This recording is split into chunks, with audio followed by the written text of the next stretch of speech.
없으리라고 말씀하셨습니다.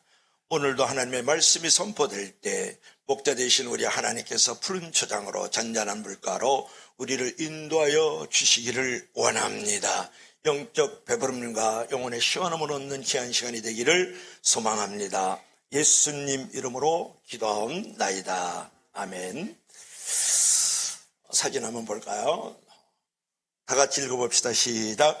훌륭한 교사는 촛불과 같다. 그렇죠. 촛불이 이렇게 탁 타오를 때 초는 녹아지지만 그 불로 밝게 비춰지는 모습을 볼 수 있죠. 오른쪽에 계시는 분이 누구냐면 로버트 모리슨이라는 중국 최초의 선교사예요. 그 다음에 중국 사람이죠. 스코틀랜드의 한 교회에 말씀꾸러기 소년이 있었어요. 그는 고아였어요. 성격이 아주 난폭하고 잔인했다고요.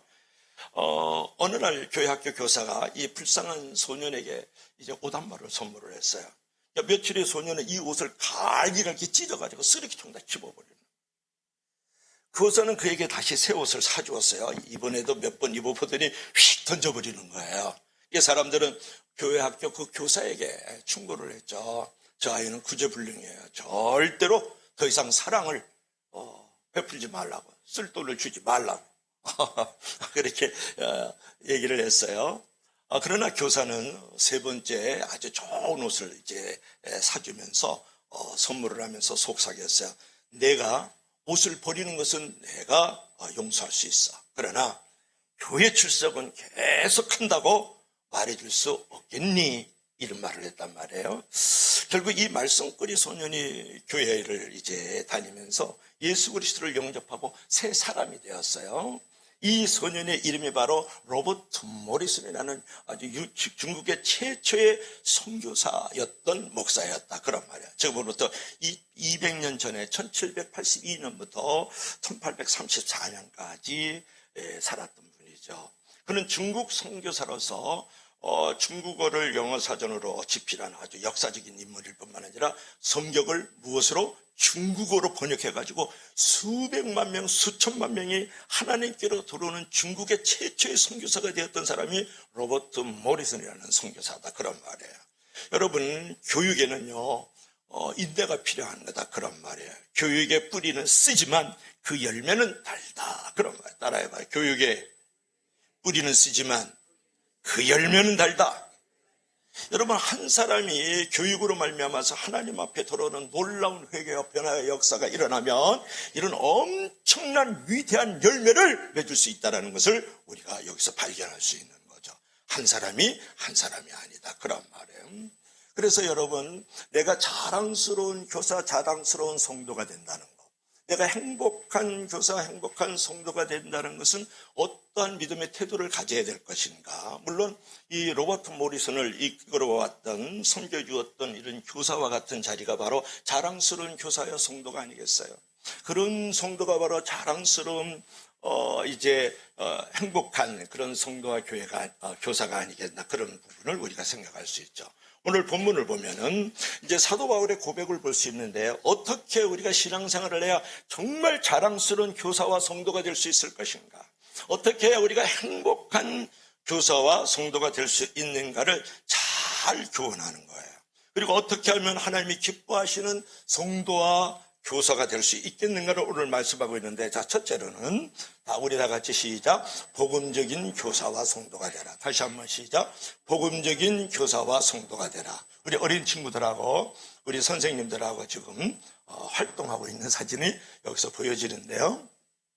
오늘 16절 18절 한번 볼까요? 자, 시작. 내가 복음을 전할지라도 자랑할 것이 없으면 내가 부득불 할림이라. 만일 복음을 전하지 않으면 내게 화가 있을 것이미로다. 오늘 본문에서 나오는 그 단어들 가운데 가장 많이 나오는 말씀이 뭐냐면 복음이라는 거. 여기도 지금 한 기절 읽었지만 복음이라는 단어가 나오잖아요. 이게 사도 바울은 복음에 미친 사람이었어요.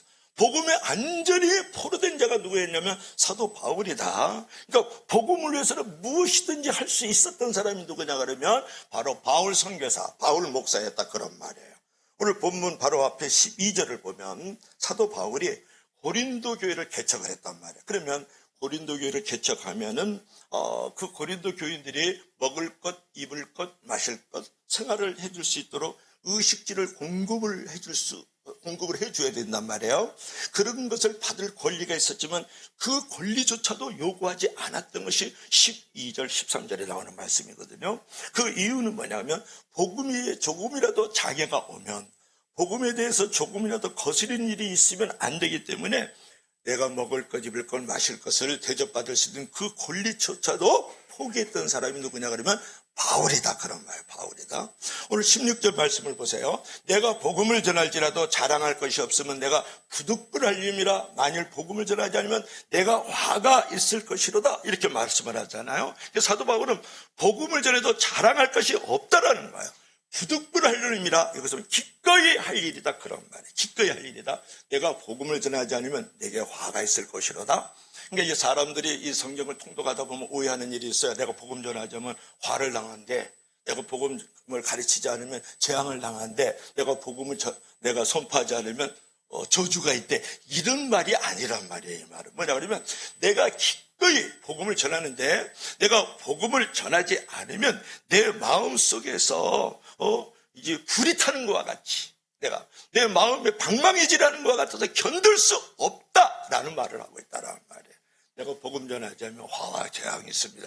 그렇게 해석을 하면 안 되고, 내가 복음을 전하지 않으면 내 마음이 불이 타는 것 같이 격동해서 견딜 수가 없어요. 방망이질하는 것 같아서 견딜 수 없어요. 이런 마음이 여러분에게 있길 주의 이름으로 축복합니다. 이게 사도 바울이 복음에 미친 사람이에요. 복음에 사로잡힌 사람이다, 그런 말이에요. 자, 18절 한번 읽어볼까요? 18절 시작. 그런즉 내 상이 무엇이냐? 내가 복음을 전할 때 값없이 전하고 복음으로 말미암아 내게 있는 권리를 다 쓰지 않은 이것이로다. 여러분, 사도 바울의 상이 뭐예요? 이 상이 뭐 밥상이에요? 아니고 하나님 앞에 상급, 하나님 앞에 칭찬, 하나님 앞에 영광의 멸류관을 말한단 말이에요. 내 상이 무엇이냐? 내 상급이 무엇이냐? 값없이 복음을 전하는 게 내 상입니다.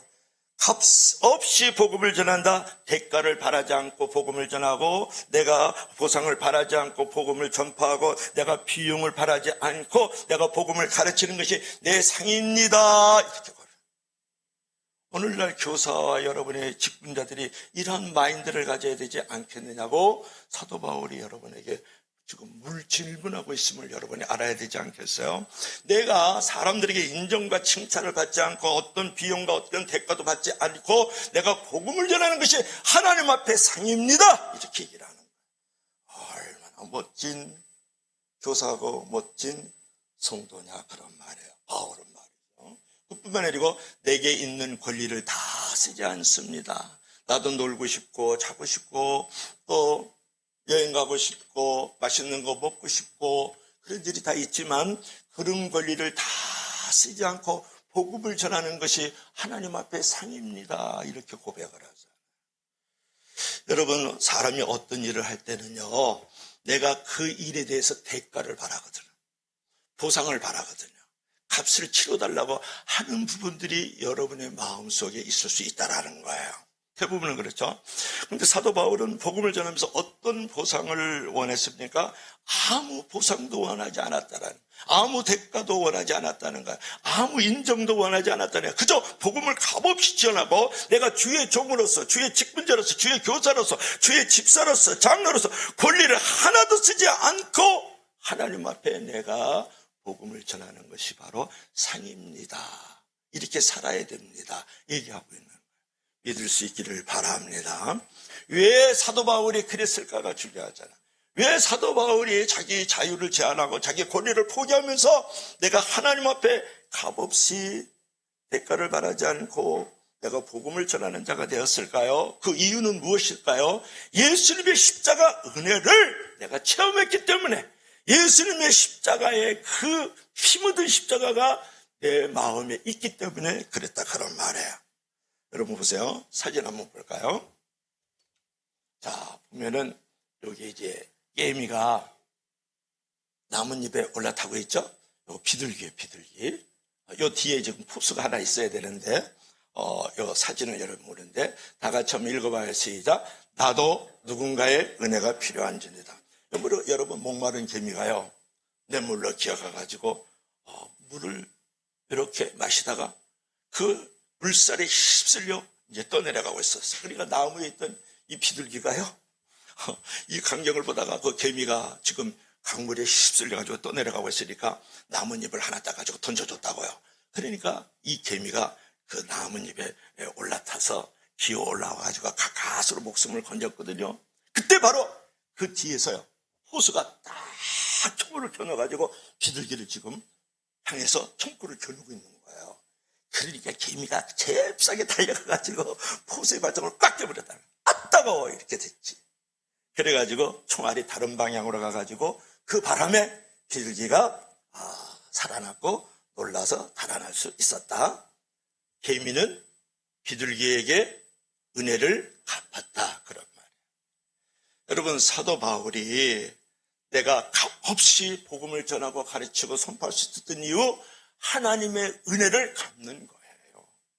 나도 얼마든지 잠을 자고 얼마든지 맛있게 먹고 얼마든지 놀러갈 수 있는 존재지만 자기가 가지고 있는 그 자유의 권리를 포기할 수 있는 것, 하나님의 은혜를 체험했기 때문에 그러는 거예요. 죄악에 휩쓸려서 떠내려가다 지옥불에 던져질 수밖에 없는 것을 예수 그리스도의 십자가의 은혜로 나를 건져주셨잖아요. 내가 저주의 자리에서 신음하며 살아갈 수밖에 없는데 예수 그리스도의 십자가의 은혜로 내가 축복받는 존재가 되었다. 그런 말이에요. 그뿐만 아니고 내가 삶의 절망의 늪에 빠져가지고 영원히 헤어날 수 없는 존재로 살아갈 수밖에 없었는데 예수 그리스도의 십자가의 그 은혜로 말미암아서 내가 영원히 산소망을 가지게 된 존재가 되었다. 그런 말이에요.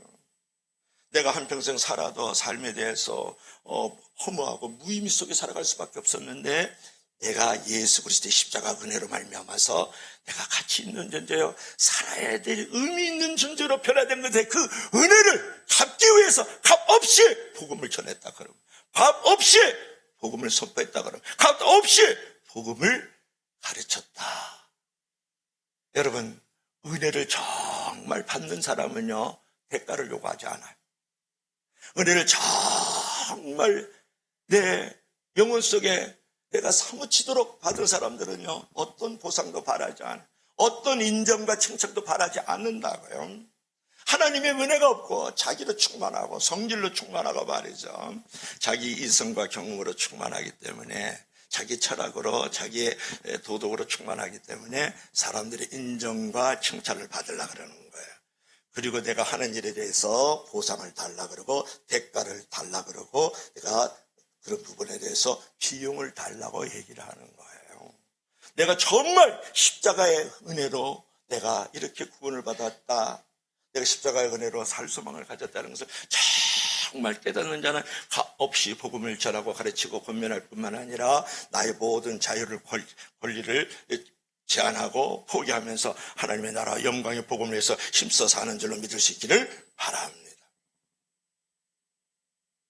은혜를 나눌 줄 아는 성도가 자랑스러운 성도고, 그런 성도가 행복한 성도다. 그런 말이에요. 그러므로 여러분, 은혜를 받았기 때문에 은혜를 받은 자로서 그 은혜를 나눌 줄 알고 드릴 줄 알고 베풀 줄 알고 쓸 줄 아는 성도가 되기를 주의 이름으로 간절히 축복합니다.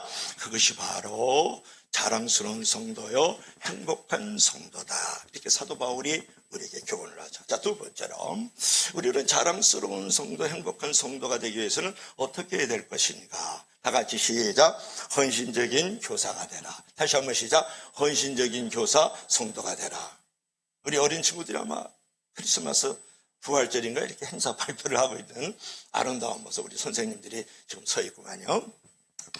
여러분, 13절 14절 한번 읽어볼까요? 시작. 성전에 일을 하는 이들은 성전에서 나누는 것을 먹으며 제단에서 섬기는 이들은 제단과 함께 나누는 것을 너희가 알지 못하느냐?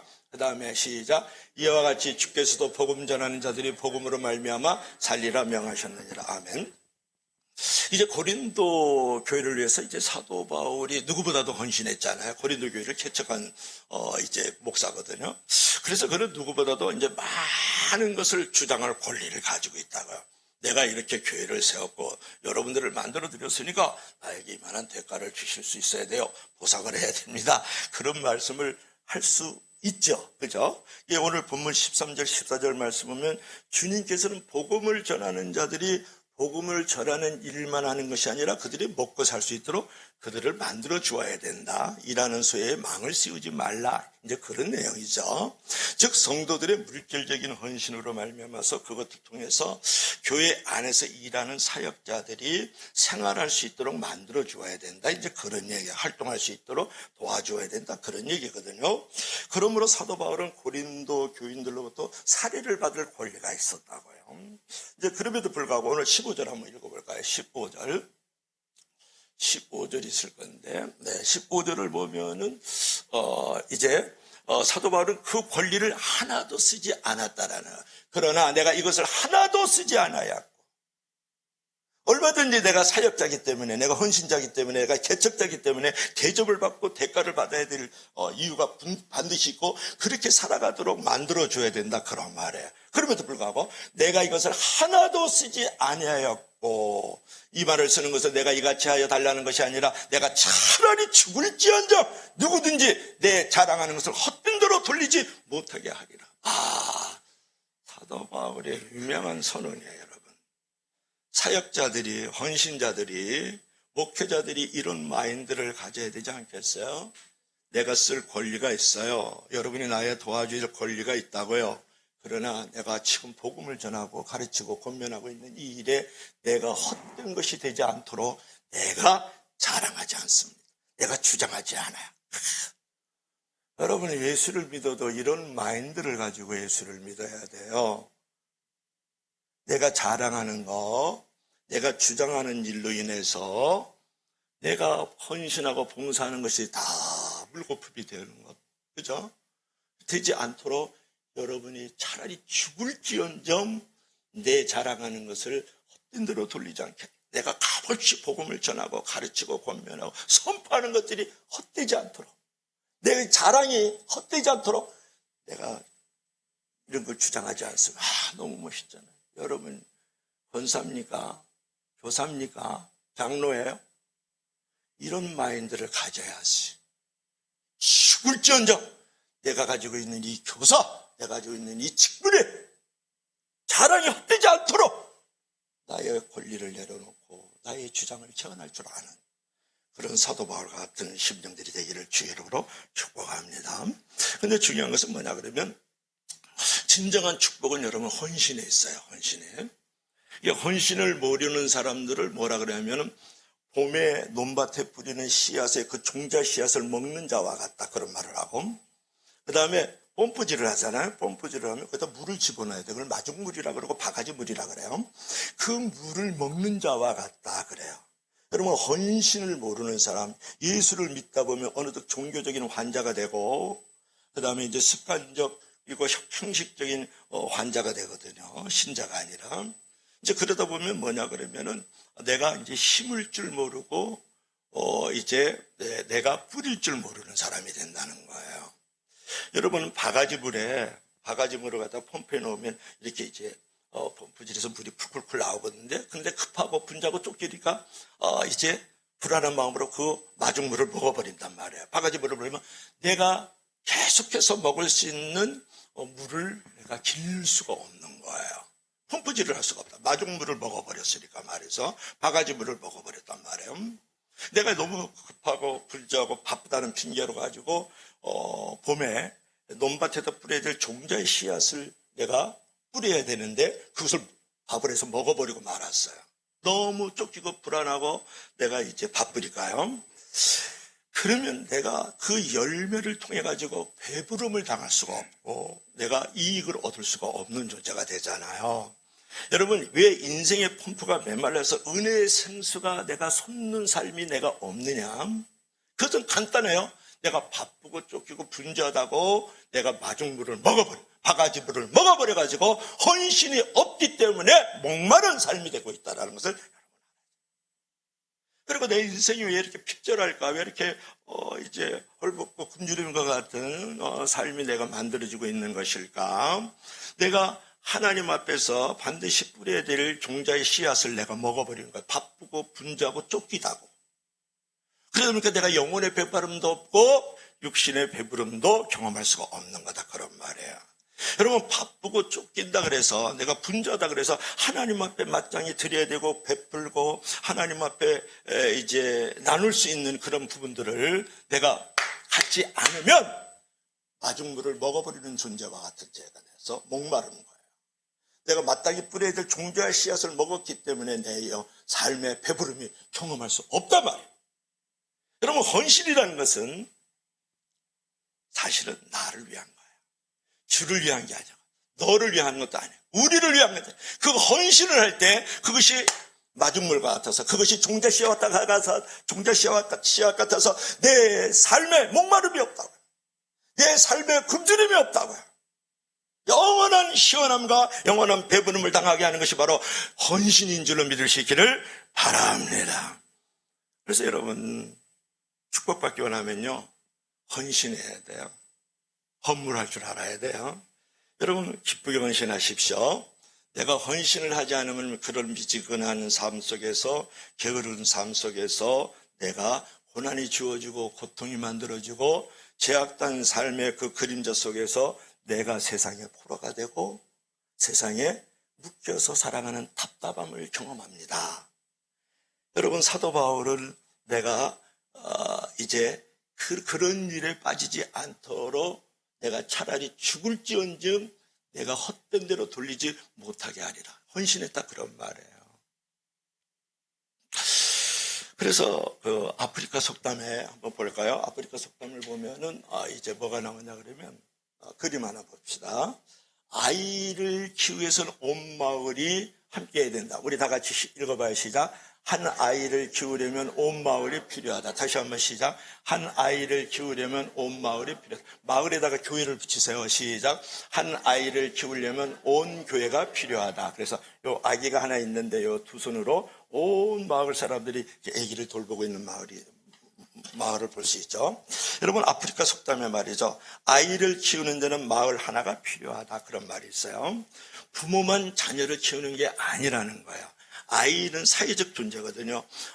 엄마 아빠가 밥만 먹여주면 되겠어요? 기저귀만 채워주면 되겠느냐. 옷만 입혀주면 되나요? 학원도 다녀야 되고 학교도 다녀서 공부를 해야 되고 또 태권도 도장도 가고 그 다음에 또 공원에 놀러 가서 미끄럼틀 타고 말이죠. 동네 사람들하고 좀 어울리고 말이죠. 심지어는 국가에서 그 보육정책을 세가지고 아이들을 돌봐주지 않습니까? 결국은 뭐냐 그러면 한 아이를 키운다라는 것은 온 마을, 온 국가가 이제 필요하다, 이제 그런 얘기거든요. 그러니까 온 사회가 관심을 가지고 자신의 자녀처럼 키워야 이 자녀가 될 수 있다, 이제 그런 내용이에요. 아이 하나를 키우려면 온 교회가 나설 수 있어야 된다는 거예요. 여러분, 온 교회가 어린아이 하나를 키우려고 나서려고 그러면 그 일을 위해서 기도하면 되지 않겠어요?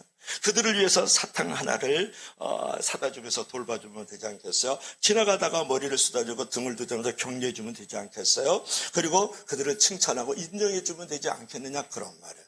여러분, 얼마나 신앙생활 하셨는지 모르겠지만 정말 주일학교 한 명 한 명 이름을 다 알고 있습니까? 몇 명 안 되는데. 그리고 그들을 위해서 정말 그 이름을 적셔가면서 눈물을 한 번이라도 흘려본 적이 있을까요? 물어보고 싶어요. 그리고 여러분들 지나가다가 우리 주일학교 학생들 너무 귀해서 이런 사탕 한 봉지라도 던져준 적이 있을까요? 그리고 머리를 쓰다듬으면서 너는 앞으로 큰 인물이 될 거야. 너는 하나님 앞에 사람 앞에서 큰 존재가 될 거야. 이런 어떤 세금 안 내는 칭찬과 인정, 격려를 한번 해본 적이 있느냐고 여러분에게 물어보고 싶은 거예요. 여러분, 한 소년이 있었는데 소년은 힘들고 이제 지치는 그 전보 배달원이었어요. 전보 배달원. 하루는 이제 땀 흘리면서 전보를 배달했는데 그 동네 사람이 나와가지고 소년의 어깨를 두드리면서 이렇게 말을 했어요. 총명하게 생겼구만, 친구. 지금이야 몇 사람에게 전보를 전하는 배달원이지만 언젠가는 모든 사람에게 희망을 전하는 큰 인물로 만들어질 거야. 알았지? 소년이 갑자기 그 말을 들으니까 자기에 대한 비전과 확신이 생긴 거예요. 이 소년은 후에 큰 산업자본가가 되고 아주 크게 대성을 하는데 교육에도 큰일을 하고 사회복지에도 큰일을 하고 교회를 수없이 만들었던 사람인데요. 누군지 알겠어요? 대학교도 허다히 많이 만들었는데 강철한 칸에게 그 말 한마디 칭찬과 인정과 그 격려가 그의 인생을 바꿔버립니다. 여러분, 어떤 아이가 우리 아빠는 말이지 기의원하고 도지사하고 되게 친하거든. 그러니까 그 옆에 있던 애가 뭐라 그러는지, 우리 아빠는 하나님하고 되게 친하거든. 그랬다라는 거야. 아빠가 그 일을 눈물을 활칵 쏟아버린 거예요. 내 아들이 정말 잘 자라고 있구나. 여러분, 이런 부분들을 어떻게 생각합니까? 아이 하나를 키우려면 온 교회가 나서야 된다는 거예요. 온 마을이 아이 하나를 키우면 나서야 되는 것처럼, 여러분, 어린아이들을 위해서 기도해 주세요. 선생님을 위해서 기도해 주시고, 어린아이를 사랑해 주세요. 선생님을 위해서 사랑해 주세요. 어린아이를 돌보고 격려하고 칭찬해 주세요. 선생님을 위해서 정말 여러분 돌봄과 격려와 칭찬이 있어야 되지 않겠어요? 어른들이 나서 신앙적으로 모범이 되고 인격적으로 그들에게 보여줄 때에 어른들의 등뒤를 보고 어린아이들이 따라오고, 등뒤를 보고 어린아이들이 만들어지는 것을 여러분은 알아야 돼요. 우리 아들이 장이삭이하고 장태환 집사가 있는데요. 그들이 학교 다닐 때 동국 초등학교를 다녔을 때 700에서 800명이 다녀서 오전 오후반으로 다녔단 말이에요. 지금요, 우리 손자가 지금 장다니엘이 다니고 있는데요. 몇 명 다닌 줄 아세요? 한 반에 25명이 안 돼요. 세 반이 있어요. 23명 정도 돼가요. 70명 정도가 다니고 있다. 여러분, 급격하게 인구가 감소를 하고 있다. 여러분, 그러다 보면 그 어린아이들이 길거리 나가면 어르신들만 보이고 애들 안 보입니다. 앞으로 지금 10배 이상이 지금 줄어들고 있단 말이에요. 어린아이가 교회 없으면 청년이 교회 없어집니다. 청년이 교회 없으면 집사가 교회 없어지죠. 집사가 없으면 장로도 없어지고 목사도 없어지는 거예요. 여러분, 지금 유럽은 100에서 130년 동안 서서히 침몰했어요. 완전히 세려가고 몰락했어요. 그렇게 큰 슈테반 같은 성당에도 말이죠, 같이 예배를 드리는데 100명도 예배를 안 드리고 있다고요. 그 멋진 피아노 파이프 오르간으로 말이죠, 웅장하게 미사곡을 하고 있는데도 말이죠, 우리는 힘든 20년 만에 급속하게 지금 한국교회가 멸락하라고 했다. 한국교회 70%가 지금 주일학교가 없다고요. 뭐라 그랬어요? 10개 중에 7개가 주일학교가 지금 없어요. 그러니까 급속하게 몰락해요. 제가 다니는 인천의 제2교회가요, 제가 있었을 때 교육 목사를 했을 때 500명, 700명 모이던 한 부서가 말이죠, 지금 30명, 50명 모이고 있습니다. 그렇게 큰 맘모스 교회인데 말이에요. 여러분, 너희 자녀를 노엽게 하지 말라. 그래서 너희 자녀라는 것은 모든 자녀를 의미하는 거예요. 모든 자녀를 나의 자녀처럼 양육하고 가르치라. 그렇게 사도 바울이 에베소 교인들에게 말을 했단 말이에요. 에베소 6장에 나오잖아요. 만일 나의 자녀가 착하고 다른 모든 자녀가 착하지 않으면 언젠가는 나의 자녀도 물들어서 전염돼서 변색이 돼가지고 변질이 돼가지고 나의 자녀도 나빠진다는 거 아세요? 온 마을이 하나의 아이를 키우듯이 말이죠, 온 교회가, 온 성도들이 한 아이를 만들어갈 수 있기를 주의 이름으로 간절히 축복합니다. 이게 바로 헌신인 거예요. 큰 물질을 드리라는 게 아니에요. 많은 기도를 하라는 게 아니에요. 이런 작은 정성들이 모여서 티끌모아 태산이 되는 거죠. 물방울이 떨어져서 바위를 뚫는 거거든요. 여러분의 그 기도의 한마디, 칭찬 한마디, 그 1분 1초의 그 인정 한마디가 그 영혼들의 변화를 일으키는 헌신이 될 수 있다. 그래서 온 교인이 아이 하나를 키우는 교회가 될 때 미래가 있고 하나님 보실 때 자랑스러운 교회가 되는 줄로 믿을 수 있기를 바랍니다.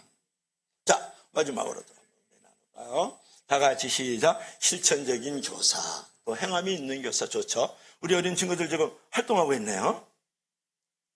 그죠? 너무너무 예쁘다, 그죠?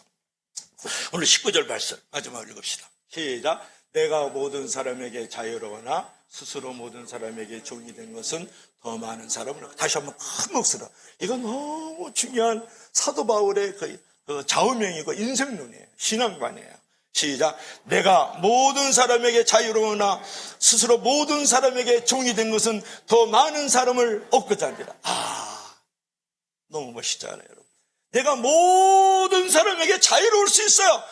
높은 사람이나 낮은 사람, 있는 자나 없는 자나, 가진 자나 안 가진 자나 모든 사람에게 내가 자유로운 존재예요. 그러나 자유로우나 스스로 모든 사람에게 종이 됐어요. 잘난 놈, 못난, 있는 놈, 없는 조폭, 성자에게 내가 종이 된 것은 뭐냐면 목적이 분명해요. 더 많은 사람을 얻고자 함이라, 더 많은 사람을 구원코자 함이니라, 이렇게 말씀합니다.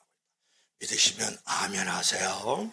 여러분, 사도 바울은요, 하나님께 자기 자신을 드렸을 뿐만 아니라 사람들과의 어떤 관계성 속에서도 종처럼 자기 자신을 주는 삶을 살았다라는 거예요.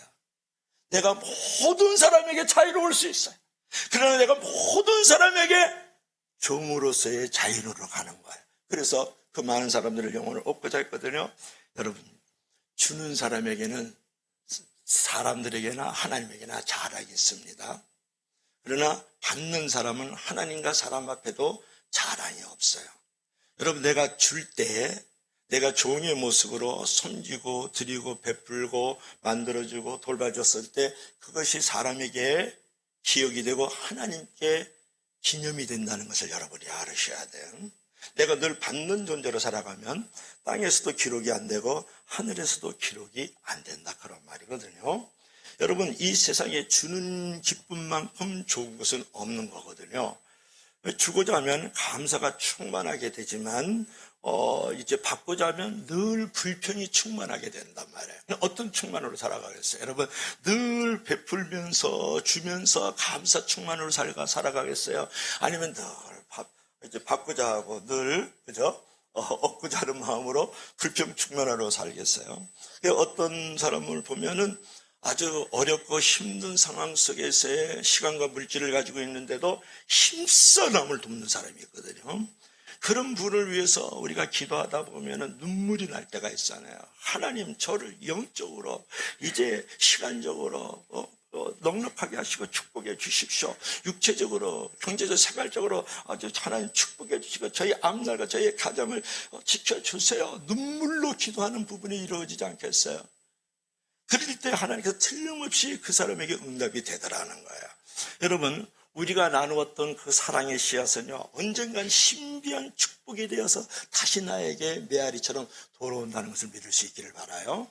그래서 내가 이제 나누었던 그 베품의 씨앗, 내가 나누었던 섬김의 씨앗, 희생의 씨앗 또는 돌봄의 씨앗들이 반드시 다시 나에게 열매가 되어서 돌아오는 것을 믿을 수 있기를 바랍니다. 여러분, 내가 스스로 종이 되어서 드리고 나누고 베풀고 줄 때 많은 사람을 얻지 않습니까? 오늘 사도 바울이 얘기하는 것이 무엇인 줄 아세요? 나는 유대인인데 유대인을 만나면 유대인처럼 되었다. 내가 이방인을 만나면 이방인처럼 되었어요. 내가 율법 있는 자를 만나면 율법 있는 자가 되었고 율법 없는 자를 만나면 율법 없는 자와 같이 되었습니다. 그리고 나는 약한 자를 만나면 약한 자와 같이 되었습니다. 여러분, 사도 바울은 변신의 기제예요. 변신의 기제. 왜 변신을 했느냐? 왜 그가 율법 없는 자에게 율법 없는 자가 되고 율법 있는 자에게 율법 있는 자가 되고 유대인을 만나면 유대인처럼 되고 이방인을 만나면 이방인처럼 되고 약한 자를 만나면 왜 약한 자가 되었느냐가 중요하잖아요. 그것은 뭐냐면 사람의 마음을 얻고 그 영혼을 구원하기 위해서 변신했다라는 거예요. 나는 자유할 수 있는 존재. 그럼에도 불구하고 in spite of nevertheless 내가 그들에게 종이 됐어. 왜? 그들을 얻고자, 그들을 구원하기 위해서. 그래서 얻고자 합니다. 계속해서 사도 바울이 성경 기절에 자기 고백을 쓰고 있잖아요. 우리는 기꺼이 영혼을 얻기 위해서 말이죠. 어떻게 되겠습니까? 우리들도 변신의 기제가 돼야 돼요. 내가 자유스러운 존재지만 그런 상황에 얼마든지 종으로서 섬기고 돌보고 가르치고 권면할 수 있는, 그들을 위해서 기꺼이 내가 하나님의 영광을 했으면 얼마든지 나는 약해지고 나는 낮아지겠다는 그런 결심을 가질 수 있는 존재가 바로 하나님 앞에 자랑스럽고 하나님 앞에 행복한 성도인 줄로 믿을 수 있기를 바랍니다. 그래서 우리는 자유인이에요. 그럼에도 불구하고 스스로 종된 자유인이 될 줄 알아야 된다는 것을 가르쳐주는 거예요. 스스로 낮아지십시오. 스스로 약해지세요. 왜? 그 영혼을 건져내기 위해서, 그 가정을 얻기 위해서, 그 아이를 살리기 위해서 그런 말이에요. 오늘 교사들이 이러한 마인드를 가지고, 우리 성도들이 그러한 마인드를 가지고 살아갈 수 있기를 주의 이름으로 간절히 축복합니다. 이것이 바로 희생적인 교사다, 그런 말이에요. 이것이 바로 이제 섬기는 교사의 자세다라는 것을 사도 바울이 가르쳐주고 있죠. 자, 결론 들어갈까요? 우리가 결론 한번 봅시다. 다음. 자, 우리가 보면은 우리나라에 선교단체가 많이 있는데 그 선교단체 가운데 하나가 조이라는 선교단체가 있어요. 조이라는 선교단체. 조이라는 선교단체는 뭐냐면은 JOY잖아요. Jesus. 그 다음에 others. 그 다음에 you. 요걸 세 개를 앞글자를 따가지고 조이 선교단체라고 있어요. 그래서 first Jesus. 그래서 예수가 첫째입니다. second others. 그 다음에 이웃이 두 번째입니다. 그 다음에 세 번째, third you, 당신이 세 번째입니다. 이런 어떤 분명한 목적을 가지고 주제를 가지고 선교하는 단체가 JOY라고 해서 조의 선교단체다. 이제 그런 말이거든요. 여러분, 예수님이 첫째예요. Jesus first. 예수님이 첫째, 예수님을 제일 먼저 그분을 섬기고 그분께 영광을 돌려야 됩니다. 그 다음에는 이웃이에요. 여러분, 어린아이다. 그런 말이에요. 우리 아이들을 두 번째로 여러분 섬기고 돌보고 그들을 생각해 주시기 바랍니다. 그리고 나서 그 다음에 나예요. 당신. 내가 되겠죠. 이제 그런 교인이 돼야 된다. 이렇게 얘기를 하는 거거든요. 그러므로 여러분 조의 선교단체가 말하는 것처럼 남을 먼저 생각하는 사람, 어린아이를 먼저 생각하는 사람이 하나님이 볼 때 가장 자랑스럽고 행복한 성도라고 일컬음을 받지 않겠느냐고 여러분에게 말씀하는 거죠. 오늘 결론 맺겠습니다. 여러분 어떻게 하나님 앞에서 자랑거리를 만들겠어요? 어떻게 여러분이 하나님 앞에서 행복한 거리를 만들겠냐고 물어보잖아요. 오늘 말씀처럼 여러분 철저히 오직 복음에 미쳤던 사도 바울처럼 복음 중심적으로 사십시오. 그리고 어떤 상황에도 내가 이제 자랑을 할 수 있는 존재로서의 하나님 앞에서의 헌신을 가지고 살아가길 바랍니다. 그리고 내가 모든 사람에게 자유할 수 있지만 그 자유조차도 스스로 종려자리로 들어가서 더 나누고 베풀고 섬기는 삶을 살아감으로써 여러분이 하나님 앞에 자랑거리가 되고 행복거리가 될 수 있는 저와 여러분들이 되기를 주의 이름으로 간절히 축복합니다. 그러한 교사와 성도가 되기를 주의 이름으로 축복합니다. 기도합시다. 여러분 오늘 우리 다 같이 한번 우리 선생님들과 어린아이